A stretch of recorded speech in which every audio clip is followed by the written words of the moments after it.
Welcome, everybody, to another episode of Masks Off. I'm Kim Gross, and today I have with me guest Erin Tennant. Thank you so much for being here. And we're going to jump into a really good conversation. But before I do, I'll start with the quote, and the quote is yours. So love it. Love it. It is, be willing to recognize that you are not your thoughts and emotions, but you are the watcher, the observer of your thoughts and emotions.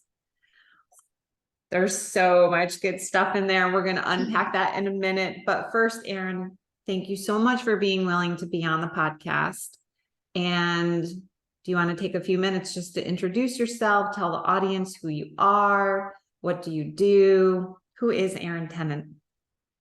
Yes, thank you so much. I really appreciate this, Kim. I am so excited to be on your podcast and talk all things mindset, coaching, wellness. So I am a personal and professional wellness coach, and I do coaching through the lens of what someone would call mindset coaching. Mm-hmm.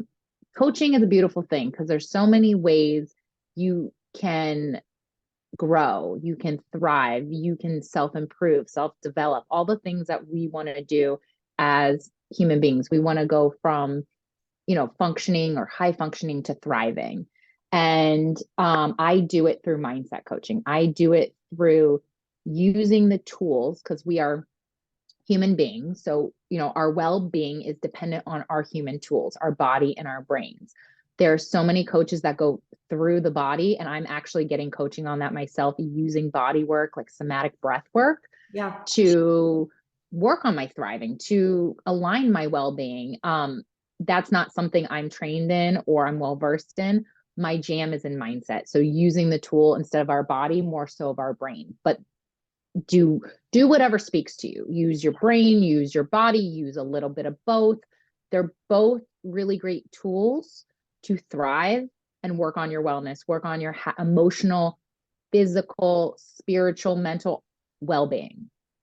So I use mindset coaching to help my clients become well, grow well. And sometimes they're finding that they're stuck or they're stagnant, they're frustrated, they're overwhelmed, stressed in areas in their personal life, in their professional life. Now, I will go in at any area. It doesn't matter to me. But I do specialize in sustainable weight loss because I got into coaching and mindset coaching through my own visceral experience of losing over 130 pounds without dieting. Yes. So I used mindset coaching to build the self-awareness that was required for me to reevaluate my relationship with food, which included my thoughts, my feelings, my actions, my decisions, my behaviors, and ultimately my result, which was my weight, which I was unhappy with. So instead of, and nothing wrong with diets, they work. Yeah. They work for some people. Maybe they're sustainable for others. For me specifically, they weren't. They were not, they were more of a Band-Aid to the problem. They were treating the symptom and not the problem. Right. So I said, I've never really treated the problem. I'm going to go in and actually treat that. And that was the way I felt about myself, the way I thought about myself, and what I did as a result with food because of that. And I didn't want to diet because I'm a foodie. I love to eat. People are shocked at what I eat and how much I eat. And they're like, you did this and you eat this way and you lose weight and you lost weight and you're able to sustain it and you don't worry about carb counting and calorie. And I'm like, no, I didn't want to do that. If I was going to do the work, I wanted to really reprogram myself so I could live with food and interact with food and have a relationship with food and my body and myself the way I wanted to. So that's how I got introduced to it. I love that you took a breath. You're like, I know there's so many things I want to say, but I'm holding back. I'll be done in 1 minute. Take your time. And then through that experience, I was like, this feels so good. I want to be able to offer this. I want to be able to offer the work I was able to do on myself and invite people to do it if they want to do it. It's always a personal decision if you want to do this work. Obviously, I did it with weight loss. I did it with behavior changes, habit building. Again, it doesn't have to be like that. I work with my clients on stress management, time management, emotional management. They could be habits outside of what you eat, when you eat, how you're eating, moving your body, all those things. But a lot of that, they all are intertwined. They all play a role. So I tend to attract those people who are like, I want to lose some weight. Whether I think they do or not doesn't matter, but they're uncomfortable in their body. They're Yeah. uncomfortable in their relationship with food, or they're overworking and they don't have time, and they're not liking their relationships with spouses or the way they're parenting. And it's all intertwined. So we tackle one area, and then, Dan Sullivan talks about strategic byproducts. And when you're able to focus on the low hanging fruit of what's bothering you in your life, that affects all areas of your life. So whether we go in personally and work on that area, that will affect how you show up in your professional life. Or if you're showing up in your professional life and you want to work on that, that will affect how you show up personally in your own life, to your family, in your home, however that may be.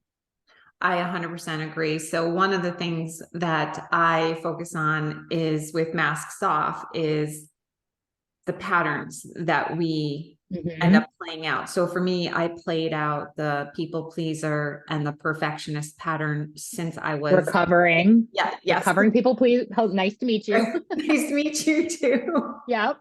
Fellow codependent that we are. Yep. So for me, I have found in my own life that those patterns, as you just said, not only permeated my life as a mom or my life before I had kids, when I was a teacher, and all my relationships with my parents, my spouse, whoever, like that people pleaser and perfectionist mask does trickle out and affect all areas. So Yep.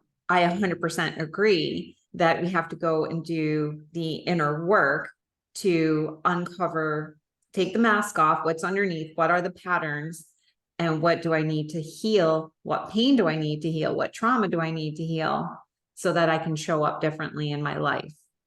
Yeah, Which for is what sure. I hear you saying as 100% well. agree. Exactly. We're saying it in a different way. And I think everyone in self-development, everyone in mental health, physical health, we're all saying the same thing. We're Yes. saying it differently. So my advice to anybody who wants to move forward, they're just noticing they're unhappy where they're at and they want to change something. Yeah. And maybe it's a little different. Maybe it's like, I need to be more organized, or I should work out more. They can be very subtle. They don't have to be these, oh my gosh, I have to Right. lose 130 pounds. I'm so depressed. There's definitely, for my coaching and what I'm trained in and certified in and specialize in, I work with high functioning adults who want to go from high functioning to thriving. So that's what I specialize in. So they can be very subtle. They could be like, I maybe need to eat more vegetables, or I should do this, or I have to do that. And really breaking that down and figuring out, what does that really mean? Yeah. Why do you really want to do that? Because yes, we all understand the value to taking care of ourselves through our relationships with food, our bodies and ourselves, and our space, and all the other ways you can do that. But why are you not doing that? That's the most important thing, because you have a value system that you're not putting into action. And what is the disconnect? And if we can find that disconnect, then we can figure out all the ways to reconnect it. Absolutely. So, do you mind sharing a little bit more about your journey on the weight loss? Like, what Yeah. was underneath when you finally went in? You're like, okay, it's not about that. Ooh. I have to change. What was it for you that you had to Yeah. change? I really had to change my self concept. As a people pleaser, I found value in doing things for others instead of myself, because I naturally, from a young place, learned to operate from an unworthy space and not good enough. My story, when we talk about What's your stories? What's your narrative? And this is so funny. I just went to a conference and I was on the panel and I spoke to hundreds of women and we did this amazing exercise. It was not mine, but the keynote speaker did this exercise. And the common theme, even though we had different stories, 200 plus women, we are not good enough. Yeah. I'm That's not it. surprised. And I think if you would have put men in the situation, it would be the same thing. There is Yes. this human commonality, this story that none of us feel like we're living up to the standards, that we're not good enough in some way, shape, or form. We can still function well. Yeah. But if we don't manage that, Yes. what are we holding ourselves back from? And that could be from what were our results, that could be from our actions and behaviors and how we present ourselves outwardly to the world. That could be the way we internalize things and the way we feel, and then our mental health and the way we think. So it can be, improved in all different sections. I love that you shared that because, first of all, that's so profound. That's so many women in one room. And how many times is that happening? And yes, thank you for adding in it's men as well, because men wear the mask of masculinity. And underneath that is, I'm not good enough. So the messaging, the conditioning is the same for women or men. I mean, the women who are not feeling good enough are raising the men, Yeah, so if I am a mom and I do have a son, and so if I'm raising him and I'm not feeling worthy enough, I'm going to send some messaging by the way that I play out my patterns that can be interpreted or even taken in by him as well. So it's the generational patterns. And unless and until we do the work, the inner work, stop and pause, and then heal from within and come from a different space, we're just going to keep repeating the patterns. So, but I think it's really important to know, and we may agree or disagree on this. yeah. I tend to operate from a place of, even though I lost the weight and even though I'm doing the inner work, I still feel that way. Oh, yes. So I think the messaging I don't hear enough of, and I really want to speak on this, is that you're never going, in my opinion, in my thoughts and feelings, you're never going to be able to completely annihilate that feeling, annihilate that thought from showing up. I think it's a part of who we are as a species and as a society. And that just comes with the deal, it comes with being alive. It's just part of the deal. So it's not a problem we have it. It's what we do with it. It's how we manage it. So that's really my big messaging, because what I do with my clients is we do all the things. We do wellness visions. We set, whether you work with me for 6 months or 3 months, we set those big chunk goals, 1 month goals, we SMART goal them, weekly goals, all the things. And then what happens is the resistance rises up as you go to do the new thing. And that's what I focus on. I work with my clients of, once we get you all set up, it's when that resistance bubbles up, whatever that looks like. It can be mind drama, negative self-talk, negative emotions, thoughts, fears, doubts, all those things. When that rises up, which it will, right? If you are a human being, you will have, unless you are a narcissist and a complete sociopath, you will have a spectrum of these emotions, and they will all operate for differently for people in terms of density, frequency, intensity, all the things. But it's what you do with them and how you manage them. And so I teach my clients how to manage them using thought work, using their brain. How can they think about the resistance differently, build awareness to it, get in tune with it, get personal with it, make distance from it, not because when you're in the perspective of I'm in it to win it, and then you're losing, of course, and then you can kind of like rise above the clouds and look down and say, oh, this is happening for me instead of to me. Yes. We work on training their brain to have that process. When they feel in the emotion, they know they can get out of it by looking down from that perspective when they are ready in their own time, and decide what to do with that resistance. Decide all the possibilities there's infinite. You can and just because your brain offers you the first thing does not mean you have to take it. And that's where I say you are not your thoughts. Your thoughts are optional from the point of you don't have to use them. You can see them, you can watch them, you can observe them, but you do not have to take them. And that is really mindset mastery. You can either let your mind control you the majority of the time, or you can do mindset work and practice. So there are times in your life that you build the level of consciousness to manage your mind. Now, that's not going to be all the time. We go in and out of consciousness all the time. That's just who we are. But the more you can intentionally practice and actively show up to be conscious, it's a game changer. It's a completely different living experience. And to the point that I lost 130 pounds without dieting. And my whole life since I was 8 years old, since I was a chubby little kid, used food for pleasure to cope with childhood trauma, which we all have things that either are really traumatic or even just bother us or shaped us who we are. They don't have to be these like severe detrimental traumas. I think sometimes people think of trauma as like, they're severe. It could be literally your mom told you not to cry, like hold in your emotions. So, or it could be sexual abuse, something, very traumatic. So there's a spectrum of traumas. And no matter what that trauma is, that does affect the way you show up and the way your brain responds and manages the trauma. So as adults, sometimes we have to unlearn our patterns, behaviors of how we've managed them as kids, because no one's teaching us in school. I'm 38, I was born in 84. That's not what I learned in school.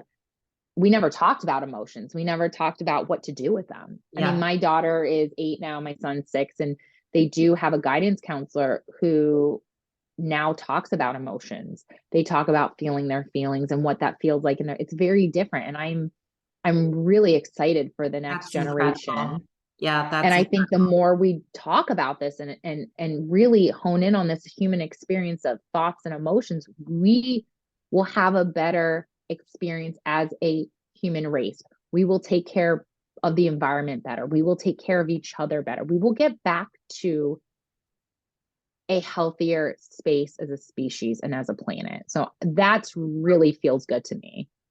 And I love that you said that, because you brought it back to the quote. So basically that's what you were underscoring, was the quote. And, lately I've been meditating for years. I have a long standing practice, but lately I have really been getting into this space of mindfully coming back to the present moment. And I'm down in Florida, so it does help that I have like these beautiful sunsets, and I have a lot of nature right in my backyard.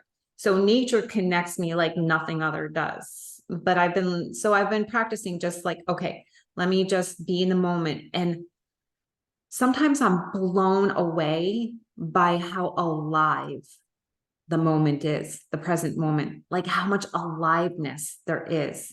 And it's so hard to even put into words. It's like palpable, the energy.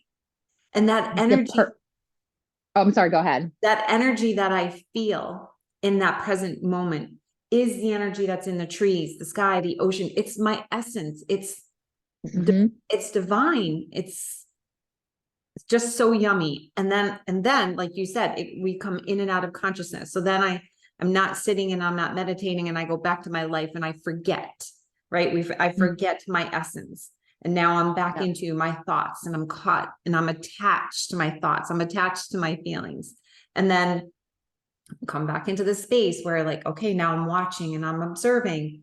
And what I like to say to myself as a reminder is to differentiate that distinction is I try to remind myself that I am the ocean, the waves, the thoughts and the thoughts and feelings are the waves on the ocean. So who I am, my essence, is the ocean. It's vast, it's enormous, it's expansive, it's powerful. The ocean is so freaking powerful. We haven't sworn, by the way. We will. Don't you worry. We will. I swear we have not. Neither one of us has sworn yet. We revved ourselves up, like we were all ready to go. And then this is going to be the cleanest podcast ever. I know, right? Love it.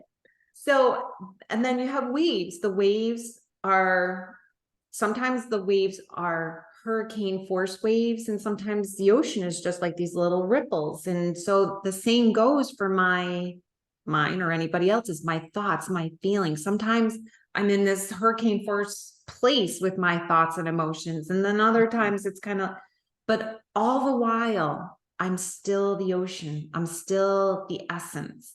And beneath the ocean, way down in the depths of the ocean, it's so freaking still, right? There's such stillness.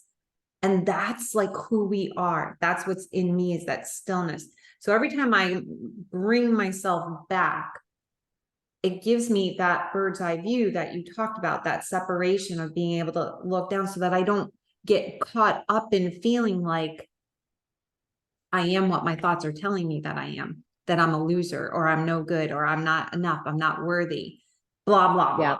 Right? I'm doing it wrong, all the things. I'm doing it wrong. I suck as a mom. I'm the worst mom in the world. You know, I can't lose freaking weight, blah, blah, blah. Whatever the thoughts are, I don't have to attach to them. They're just weight. That's optional too. But here, so many things. First of all, you said that beautifully. And it reminded me of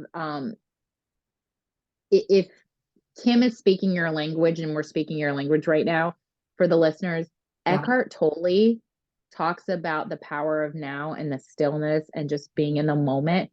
And it really spoke to me. Like, it made sense. It was easy to read. It was easy to comprehend. He did a beautiful job at speaking to the masses about the importance of the stillness and being in the now. With that being said, though, you don't know what that is until you're willing to experience the opposite of that, the busyness, the overwhelm, the frustration. So like, a lot of people don't like the word balance, and I'm like, I love it. Like, it speaks. Balance is great. I love balance. Yeah. Some people don't like that. They're like, well, you're going to have moments in your life and seasons of your life where you're not going to be balanced. I'm like, I get that. But really, harmony comes, in my opinion, that stillness, that joy, that pure essence of life, of who we are, when we are in balance. So I don't know what the resistance is to that, because that's really my jam. That's how, when I allow myself to be in the space of that resistance, of the water, of the current, of maybe the storm, and I allow myself, if I can allow myself to be in the storm, then I can allow myself to be in the stillness. And you need both to know what each other means. You cannot just live in the stillness your whole life, because then you won't really experience the joy. You need both. You need the opposites. You need that, like, that's just a reality, a truth that you just can't argue. You can't talk yourself out of. Like, you need that charge, the negative and the positive. That's why toxic positivity and all this shit, I curse people, shit. Yay, first one. 1-0, 1 Erin, 0 Kim. You need the negative. And we are so, don't think negatively. Like, I understand that, but we have parts of our brain that are, their sole job is to create judgment, criticize. It's what keeps us alive. Like, it's an important part of who we are. So it's not a problem that we experience the negative, that we have negative emotions, that we have negative thoughts, but it's what we do with them. Do we let them control us the majority of the time? Or are we willing to stop and switch gears a little bit? Now, what you said about the stillness really spoke to me, and meditation, because it took me a long time to appreciate stillness and meditation, because a lot of coping from trauma and self-worth is being busy, is doing all the things, and distraction. So a lot of people I attract are busy, high achievers, doing all the things. And listen, girl, that is my pattern. I get that. I see that. I'm aware of it. And I know when I'm kind of buffering, so to speak, I don't want to feel something. I don't want to really dive deep. My schedule is full. I get that about myself. And then I'm like, oh, I know that about myself. Now maybe if I want to look at that, I can look at that when I'm ready. And I give myself permission to accept the invitation or decline the invitation. I don't have to do it, but if I want to do it, it's available. And I just recognize that pattern for myself. But a lot of people, I think, have resistance to meditation. I can't sit there. I can't focus. I can't. So a lot of the work I do with mindset coaching is learning to watch and observe your thoughts while in motion. You're already in motion. Yeah. So why would you want to learn to observe your thoughts in stillness if that's difficult for you? Don't let that be the barrier for you to improve, to grow, to feel better, to get what you want. So while meditation I love personally, Yeah. if you're not in a space to be there, don't let that be your excuse that, oh, I can't work on myself. I can't grow. I can't change. If mindset work, thought work really appeals to you, because it's really tied to stillness and there is a value to that, people. But if you're not there, Yeah. doesn't mean you can't get value out of it. So a lot of my coaching I do is about building self-awareness while you're in motion. That could be washing the dishes, sitting at line at Starbucks, scrolling social media, and doing the self-awareness work. Like, just start somewhere doing that thought work. And it doesn't have to be quietly on a pillow, your index finger to your thumb. That's a beautiful practice, and it's a sacred practice, and it's a lot of value, and it is difficult for a lot of people. Yeah, that's not my practice either, to be like super still and Yeah, on a it's mat. really difficult. It's It's really very hard. difficult. I call meditation what you just Okay. said. I call it when I'm in line and I'm watching my thoughts. Like, I'm just watching myself all the time. Yeah. I'm observing myself all the time. That's my bad. I assumed that was Yeah. my visual of you Oh sitting no. beautiful with a pillow. No, And I'm no, like, no, no, which no. I listen, I love that. Whenever I do meditation, I'm never like, that was a bad choice. I mean, sometimes it's hard and it Yeah, can bring out a lot, and it brings up a lot of resistance it does. at first. If you're not used to it and you have either a fixed mindset or you have a lot of doubt and worry, and you have that inner self critic that is just one loud mouthy bitch, she's coming Yeah. out for sure. Yeah, exactly. Exactly. And that's why So, people will avoid it, because again, going back to our brains are wired to move away from pain and toward pleasure. Thus yeah. why, because food is my number one drug of choice. Thus Oh, why, same. like, so that's why I go to the food, or people go to alcohol or smoking or gambling or shopping or whatever, Porn, whatever it is. Yeah. whatever it is, because we are trying to move away from the pain. And so Yeah. if those thoughts are painful, because the thoughts are, that inner dialogue is a barrage of you suck, you suck, you suck. Like, who wants to Yeah. Who stay wants inside to? that? No. But if you can manage the suck, you can manage her Yes, yelling at you. I mean, yes, I'm gender identifying my own brain as a she's yes, my brain is a she, her, but your brain can be whatever you want it to be. But that's who I'm talking about. Is she's loud. I'm a loud person to begin with. She's louder than I am. I have a dominant alpha presence. She is 3 times as like everything I am, she's 4 or 5 times like ahead of the game. But yeah, that doesn't mean I can't meet her with kindness. I can't meet her yeah, with empathy. I can sit there and observe her. I don't have to react to her. exactly. But let me tell you something. That is a skill set for some of us. That is a Yes. learned skill set. I did not come out of my mom's womb like I know how to manage myself. Hot mess express, still am. And in the daily practice of how do I manage myself today? How do I do the Yes. best I can with the resources I have? So it's not an inherent skill that you have this. For some of us, it's a practice. It's a completely learned new behavior. I learned this at 35 years old. Yeah.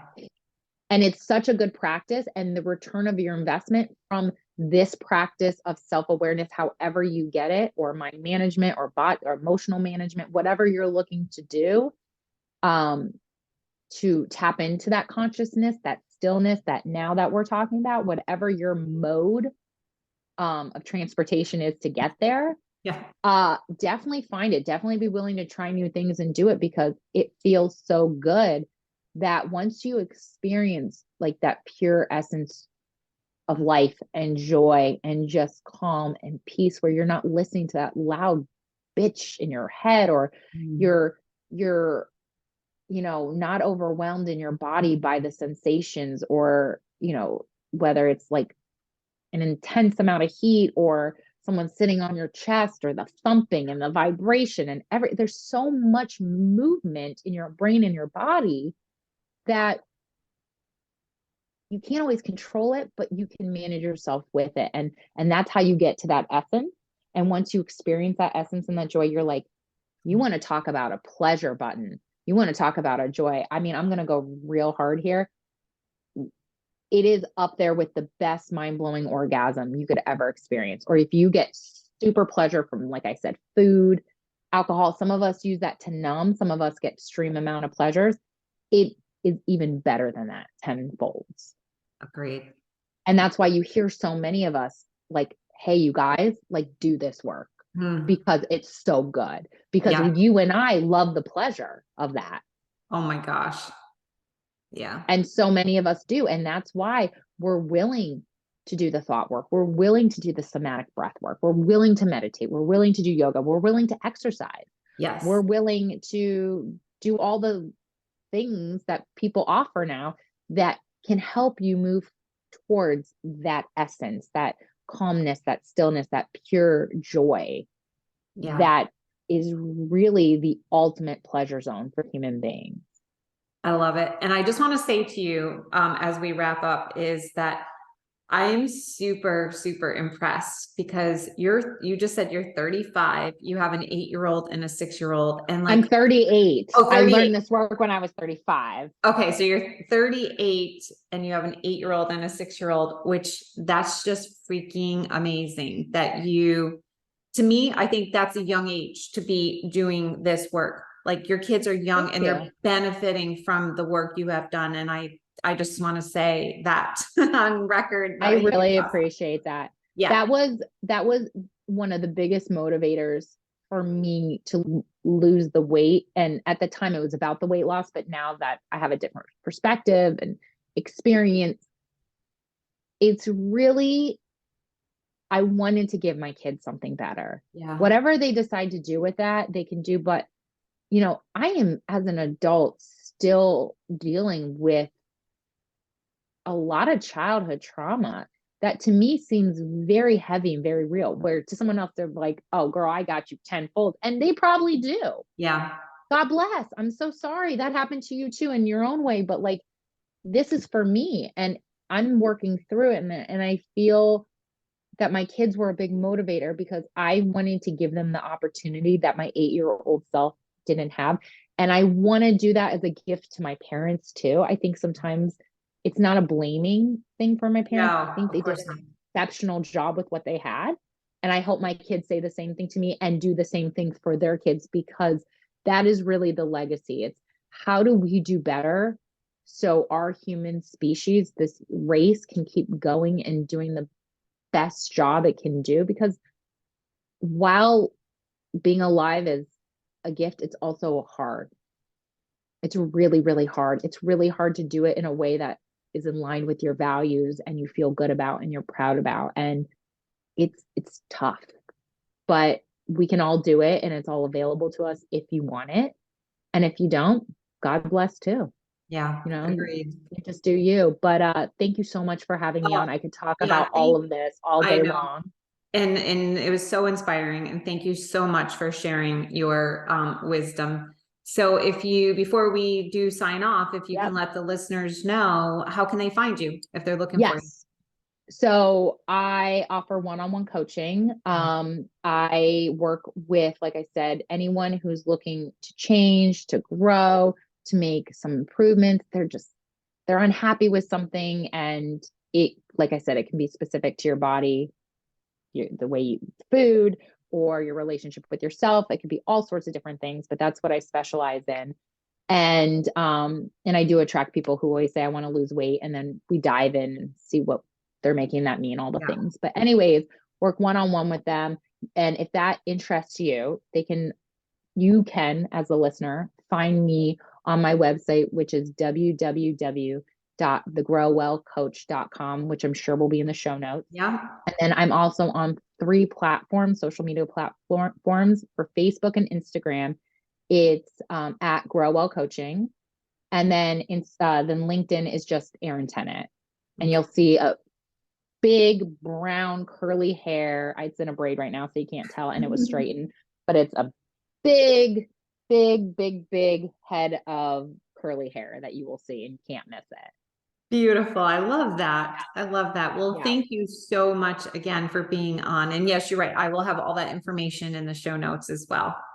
So Awesome. thank you so much. Thank you everybody for listening to another episode of Masks Off. I will see you next time.